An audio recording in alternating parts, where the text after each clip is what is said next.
नमस्कार। मेरे YouTube channel पर आपका स्वागत है। और हमारी मध्यकालीन भारत के इतिहास की श्रृंखला चल रही है। उसी श्रृंखला में आज हमारा वीडियो जो हमारा मुगल वंश से रिलेटेड चल रहा है, तो आज हुमायूं का है। हुमायूं के बारे में हम पढ़ेंगे। तो हुमायूं के बारे में जितने भी क्वेश्चन आते हैं वे सारे मैंने कवर किए हैं, तो थोड़ा सा जल्दी मैं करा देती हूँ, जल्दी से आप समझ लीजिए। तो हुमायूं जो कि बाबर का पुत्र था, और इसका जन्म 6 मार्च 1508 को हुआ था, और काबुल में। और ये हुमायूं से रिलेटेड है। हुमायूं का जो पूरा नाम था, क्योंकि हमें पूरा नाम भी याद रखना चाहिए किसी का भी, तो हुमायूं का जो पूरा नाम है वो नसीरुद्दीन मोहम्मद हुमायूं है। ठीक है। अब देखते हैं हम। ये 4 भाई और 1 बहन थे। बाबर के 4 पुत्र थे। सबसे बड़े हुमायूं थे, फिर कामरान, और फिर अस्करी, और फिर हिंदाल। 4 पुत्र थे, और एक पुत्री का नाम आता है। एक पुत्री थी गुलबदन बेगम, जिसने हुमायूं की जीवनी लिखी है, हुमायूं नामा, और ये फारसी में लिखी है। ये सारे पॉइंट यही क्वेश्चन बन के आते हैं, तो इनको जरा ध्यान से सुनना। 4 ये भाई थे, एक हुमायूं और 3 इसके भाई, कामरान, असगरी और हिंदाल, इसके 3 भाई थे। कई बार ये नाम भी आ जाते हैं। और ये भी देखना है कि ये जो ना अलग अलग माओ के बेटे थे। जो हुमायूं की माता का नाम था, याद रखना, ये भी क्वेश्चन आया हुआ है। हुमायूं की माता का नाम था माहम बेगम, और जबकि कामरान और असगरी की माता का नाम था गुलरुख बेगम, और हिंदाल की माता का नाम था दिलदार बेगम। यानी कि बाबर की कई सारी पत्नियां थी। ये हमारा ये हुमायूं का परिचय हो गया है। और हुमायूं विद्वान और एक कुशल योद्धा भी था, और वो बाबर के साथ भी सारे युद्धों में जाता था, जैसे खानवा के युद्ध, और बाबर ने जो युद्ध लड़े थे चारों, पानीपत का युद्ध, खानवा का युद्ध, चंदेरी का युद्ध, और ये सारे बाबर के साथ युद्ध में जाता था। तो युद्ध कला बाबर के साथ ही हुमायूं ने सीख ली थी। अब क्या होता है, बाबर की मृत्यु हो जाती है 1530 में। और 1530 में 26 दिसंबर 1530, जब बाबर वाली वीडियो मैंने डाला था उसमें बाबर की डेट लिख दी थी। बाबर की मृत्यु 26 दिसंबर 1530 को होती है, और उसके 4 दिन बाद 30 दिसंबर को जो है 1530 में हुमायूं का राज्याभिषेक होता है। ठीक है। अच्छा, हुमायूं के नाम का अगर अर्थ पूछ लिया जाए, हुमायूं के नाम का अर्थ क्या होता है, तो हुमायूं के नाम का अर्थ होता है भाग्यशाली। जबकि इतिहासकारों ने उसको बहुत ही भाग्यहीन माना है, क्योंकि वो पूरे जीवन जो है भागता ही रहा, और लुढ़कता लुढ़कता लुढ़क लुढ़क कर मर गया अंत में। ये लेन पूल ने कहा है कि वो पूरे जीवन भागता रहा, और अंत में लुढ़क कर खत्म हो गया। तो ये भी कथन पूछा गया है कि किस इतिहासकार ने ये लिखा है, तो ये लेन पूल ने लिखा है। इसको ध्यान, मैंने लिखा नहीं है, बता रही हूँ मैं। ठीक है, यहाँ तक हम आ गए हैं। इतना आगे चलते हैं। अब हुमायूं द्वारा लड़े गए युद्ध। अब युद्ध हुमायूं द्वारा तो शुरू के जो ये हैं उसके अभियान या युद्ध, कई बार ये भी क्वेश्चन आए हैं, मैंने देखा है कि इनको मिलाइए कौन सा किस उसमें हुआ है। और तो आप बस एक बार थोड़ी सी रीडिंग इनकी कर जाइए, क्योंकि आते हैं। तो सबसे पहला जो अभियान था वो कलिंजर का युद्ध था। कलिंजर के युद्ध, वहां पर जो है रुद्र प्रताप देव जो थे राजा थे उस समय, और कलिंजर का घेरा डाले रखा था 6 महीने तक। ना उधर से रुद्र प्रताप ने हमला किया, ना ही हुमायूं ने किया। और जो है फिर क्या होता है, बाद में जो है इनकी संधि हो जाती है, यानी कि कलिंजर के किले पर जो है हुमायूं अधिकार नहीं करते हैं, संधि कर लेते हैं, और उससे पैसा और धनमाल लेकर वापस आ जाते हैं। ठीक है। उसके बाद अच्छा, मैं यहाँ पर एक चीज और आपको बतानी भूल गई थी। जो बाबर की मृत्यु के बाद हुमायूं ने जो है राज्य को अपने तीनों भाइयों में बांट दिया था। तो ये भी पूछा जाता है तीनों भाइयों में कौन से को हुमायूं ने अपने पास आगरा और दिल्ली रखा, कामरान को काबुल और कंधार का राज दे दिया, और अस्करी को संभल दे दिया यूपी में, और हिंदाल को मेवात दिया राजस्थान में। इस तरह से चारों को दे दिए थे। और एक उनका जो चचेरा भाई था उसको भी उसने वो दिया था, बदखसा का राज्य, हुमायूं ने। ठीक है। अब हम आगे यहाँ पे ये उसके जो है शुरुआती अभियान थे। तो सबसे पहले कलिंजर का, फिर दोहरिया का युद्ध होता है, ये भी पूछा जाता है कई बार। यहाँ पे महमूद लोदी था, इसको हराया। और फिर चुनारगढ़ का घेरा डाला। यहाँ पे शेर खां था, वही शेरशाह सूरी, जिसके बारे में हम अगली वीडियो आएगी पढ़ेंगे हम। तो यहाँ पे भी यही हुआ कि जो है फिर संधि करनी पड़ी, शेरशाह से संधि कर ली। यानी कि चुनारगढ़ का किला उसने जीता नहीं, वो जीत सकता था, अगर जीत लेता तो आगे फिर शेर शाह शाह सूरी, आगे जो इतिहास आएगा वो इतिहास ना बनता। तो ये उसने अपने जीवन में कुछ गलतियां की हैं जो आगे उसको भुगतनी पड़ी। तो यहाँ पे शेर खां से संधि कर ली उसने।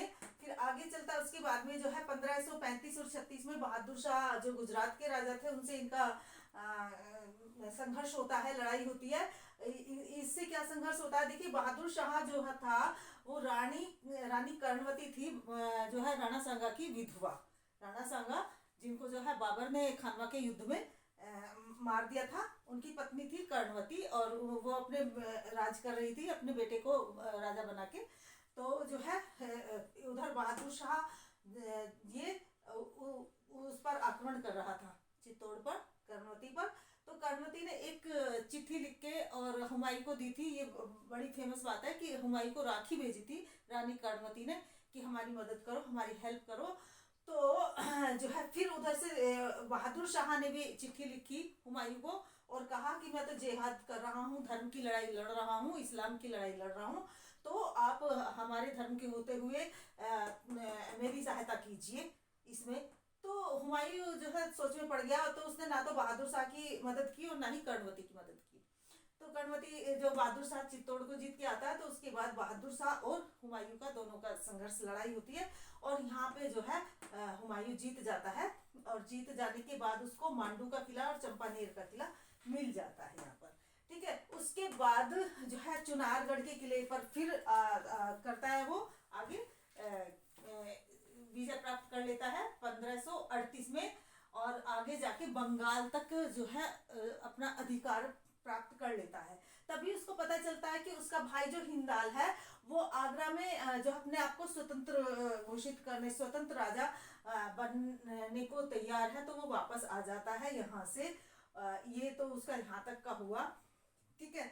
और वापस में आते समय जब वो वापस यहाँ से आ रहा था, तो जो शेर खां था जिसके साथ उसने संधि कर ली थी, तो वो पहले से ही तैयार बैठा था। तो 1539 में फिर चौसा की लड़ाई होती है, चौसा का युद्ध। यहाँ से ये बहुत पूछा जाता है, चौसा, कन्नौज और बिलग्राम का युद्ध।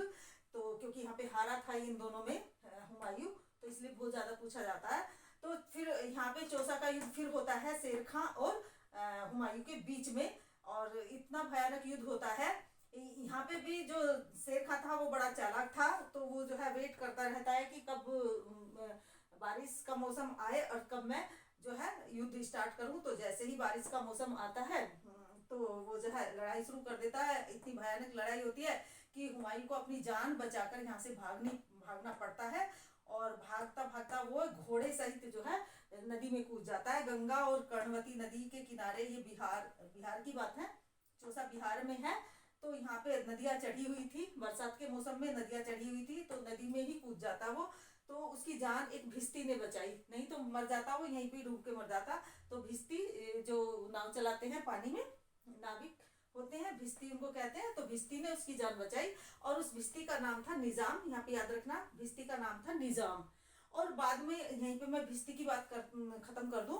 बाद में जब उसने 1555 में दोबारा से, क्योंकि हुमायूं का काल दो कालों में बटा हुआ है, हुमायूं का शासन काल 2 कालों में बटा हुआ है। एक तो 1530 से 1539-40 तक है, और उसके बाद फिर जो है 1555 में दोबारा से उसने अपना राज्य प्राप्त किया, और 7 महीने लगभग रहा वो, 1556 में जनवरी में ही उसकी मृत्यु हो गई थी। जुलाई में आया वो दोबारा से, और जनवरी में उसकी मृत्यु हो गई थी। तो 5-6 महीने, 6-7 महीने ही रहा था वो। तो फिर जब ये अभी मैं किसकी बात कर रही थी, भिस्ती की बात कर रही थी, उस भिस्ती ने चौसा के युद्ध में हुमायूं की जान बचाई थी। तो बाद में उस भिस्ती को उसने 1 दिन के लिए शासक बनाया था। और ये बहुत ही मोस्ट इंपोर्टेंट बात है कि उस भिस्ती ने 1 दिन के शासन में ही चमड़े के सिक्के चलाए थे। मैंने नीचे लिखा भी है, चमड़े के सिक्के चलाए थे। क्वेश्चन पूछा जाता है कि कौन था जिसने चमड़े के सिक्के चलाए थे। तो ये बात आपको ध्यान रखनी है कि वो भिस्ती जो 1 दिन के लिए हुमायूं ने जो है शासक बनाया था, उसने 1 दिन में ही चमड़े के सिक्के चलाए थे। तो ये तो आगे चौसा की बात याद रखना है। चौसा का युद्ध 1539 में हुआ था, और शेर खां और हुमायूं के बीच में हुआ था। और इस युद्ध में शेर खां की जीत हुई थी और हुमायूं की हार हुई थी। वो जान बचा के भागा था, नदी में कूद गया था, भिस्ती ने बचाया था। और शेर खां ने जीतने के बाद शेर शाह की उपाधि धारण की थी यहाँ पर, ठीक है। पहले उसका नाम शेर खां की उपाधि भी उसे जो है उसने दी थी, लोहानी ने। वो बाद में बताऊंगी, जब शेर खां का वो पढ़ाएंगे हम तब बताएंगे उसको उपाधि किसने दी थी। शेर को मारने पर शेर खां की उपाधि मिली थी। बचपन का नाम इसका फरीद था।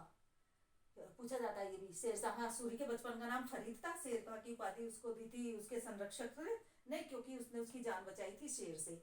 अच्छा, शेरशाह की उपाधि उसने तब धारण की जब चौसा के युद्ध में हुमायूं को हराया, तब शेरशाह की उपाधि धारण की। ठीक है। उसके बाद चौसा के युद्ध के बाद जो है अब भिस्ती ने इसको बचा लिया, और बचने के बाद फिर ये वापस आता है, और 1540 में जो है फिर दोबारा से कन्नौज, इसका बिलग्राम का युद्ध भी कहते हैं इसको, कन्नौज का युद्ध भी। इनमें कंफ्यूज मत होना, कहीं पे कन्नौज का युद्ध पूछा जाएगा, कहीं पे बिलग्राम का पूछा जाएगा, दोनों एक ही हैं ये। ठीक है। तो ये 1540 में फिर कन्नौज का युद्ध होता है, और इस युद्ध में शेरशाह की सेना जो है हुमायूं को इतना भगाती है, इतना भगाती है, भगाते भगाते हिंदुस्तान से बाहर जो है पहुंचा देती है, अफगानिस्तान तक उसका पीछा करती है, और वो भागकर सिंध में चला जाता है। ठीक है। अब वो जो है अपने भाइयों से मदद मांगता है, तो उसके जो दो भाई हैं कामरान और अस्करी उसकी कोई मदद नहीं करते हैं, और उसका जो हिंदाल भाई है वो मदद करता है। 6 महीने तक वो हिंदाल के पास रहा है। भागने के बाद 1540 में जो है हिंदाल ने उसको शरण दी थी, और उसके बाद जो है 1541 में हिंदाल के एक गुरु थे मीर अली, और उनकी पुत्री थी हमीदा बानो जो है उससे इसका विवाह हो जाता है हुमायूं का, और उसको ही 1542 में अकबर का जन्म होता है। उससे ही अकबर का जन्म होता है 1542 में, अक्टूबर 1542 में अकबर का जन्म होता है। ठीक है, यहाँ तक हम आ गए हैं। ठीक है। उसके बाद जो है वो जो है ईरान के शासक की सहायता लेता है। कामरान ईरान के शासक की सहायता लेता है। वो हुमायूं ईरान के शासक की सहायता लेता है, और ईरान के शासक की सहायता से कामरान और असगरी को हराता है। ठीक है। और इनको हरा के काबुल और कंधार जो कामरान के पास थे उन्हें ईरान के शासक को दान में दे देता है, और उससे वो ईरान का जो शासक होता है उसके बदले में उसको सेना देता है। और उसके बाद फिर आता है वो 1555 में मच्छीवाड़ा का युद्ध होता है। मच्छीवाड़ा एक जगह है, यहाँ पे युद्ध होता है अफगानों से। तो फिर यहाँ पे वो जीतता है, और जीतने के बाद पंजाब को प्राप्त कर लेता है, पंजाब पर उसका अधिकार हो जाता है मच्छीवाड़ा के युद्ध में। याद रखना, मई 1555 में। ये भी कई बार मिलाने को आ जाते हैं कि पहले मच्छीवाड़ा का युद्ध या सरहिंद का युद्ध। पहले मैं भी इनमें बहुत ज्यादा कंफ्यूज होती थी, क्योंकि दोनों का 1555 ही है, 1555 ही है, डेट नहीं मिलती थी, महीना मुझे कहीं मिलता नहीं था ढूंढने को। तो अब मुझे मिला है ये कि पहले हुआ था मच्छीवाड़ा का युद्ध, जो कि मई 1555 में हुआ था, और उसके बाद जो है ये अफगानों के साथ हुआ था, और यहाँ पे पंजाब पर जीत हो गई थी हुमायूं की। हुमायूं के पैर टिक गए थे हिंदुस्तान में। अब अगले महीने जून में जो है, अगले ही महीने, एक महीने का ही गैप है, जो है 1555 में सरहिंद नामक स्थान पर जो है सरहिंद की लड़ाई होती है। और यहाँ होता है ये सिकंदर सूरवंश का जो अंतिम शासक था। सिकंदर वो शेरशाह सूरी के वंशज चल रहे थे, उत्तराधिकारी जो थे, क्योंकि शेरशाह सूरी की मृत्यु हो गई थी 1545 में, और उसके बाद फिर उसके उत्तराधिकारी चल रहे थे। तो ये अंतिम सूर शासक था सिकंदर सूर, और इसको भी वो जीत लेता है, और जो है इसकी हार हो जाती है सिकंदर सूर की, और हुमायूं जीत जाता है। और यहाँ पर जीतने के बाद जो है पुनः अपने साम्राज्य को प्राप्त करता है, खोए हुए साम्राज्य को वो प्राप्त करता है जून 1555 में। और उसके बाद क्या होता है कि जनवरी में 1556 में उसने एक दीन पनाह नामक पुस्तकालय बनवाया था। कहते हैं कि ये जो है किला बनवाया था शेरशाह सूरी ने ही, उस किले को इसने कन्वर्ट कर लिया था पुस्तकालय में। और वो जो है जनवरी 1556 में उस पुस्तकालय की सीढ़ियों से गिरकर इसकी मृत्यु हो जाती है। ठीक है। अब इसने करवाया क्या था, दिल्ली में एक दीन पनाह नामक नगर बनवाया था। ठीक है। और कहते हैं कि ज्योतिष शास्त्र में इसे बड़ा विश्वास था, और इसके ऊपर क्वेश्चन भी आता है कि कौन सा ऐसा सुल्तान जिसको ज्योतिष शास्त्र पर बहुत विश्वास था। तो ये हुमायूं था, जिसको ज्योतिष शास्त्र पर बड़ा विश्वास करता था, और वो 7 दिनों के रंगों के हिसाब से अलग अलग रंग के 7 दिनों में अलग अलग रंग के कपड़े पहनता था। ठीक है। अच्छा, ये मैंने पहले ही पढ़ा दिया आपको कि जो भिस्ती था उसका नाम भी पूछा जाता है कई बार। उसका नाम निजाम था, जिसने चौसा के युद्ध के में जो है हुमायूं की जान बचाई थी।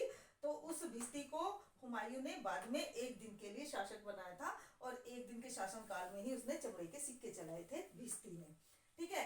हुमायूं का मकबरा, उसकी पत्नी हमीदा बानो बेगम जो थी, उसको हाजी बेगम भी कहते हैं, क्योंकि हाजी इसलिए लग जाता है, जो पुरुष जो है हज की यात्रा करता है उसे हाजी बोलते हैं ना, और जो औरत करती है उसे हाजी बेगम बोलते हैं। तो हाजी बेगम द्वारा या हमीदा बानो द्वारा, इसमें कंफ्यूज मत हो जाना, हाजी बेगम ही हमीदा बानो के द्वारा बनवाया गया था हुमायूं का मकबरा। और ये मकबरा इतना सुंदर है कि इसको ताजमहल का पूर्वगामी मानते हैं, सुंदरता में इतना सुंदर है। तो ये आज की हमारी वीडियो होगी हुमायूं की, और कल हमारी सुबह ही वीडियो आ जाएगी शेरशाह सूरी की अगली वीडियो। तो अगर आपको वीडियो अच्छी लगी है और आपकी इससे कोई हेल्प हो रही है तो इसको लाइक और शेयर जरूर करें। धन्यवाद।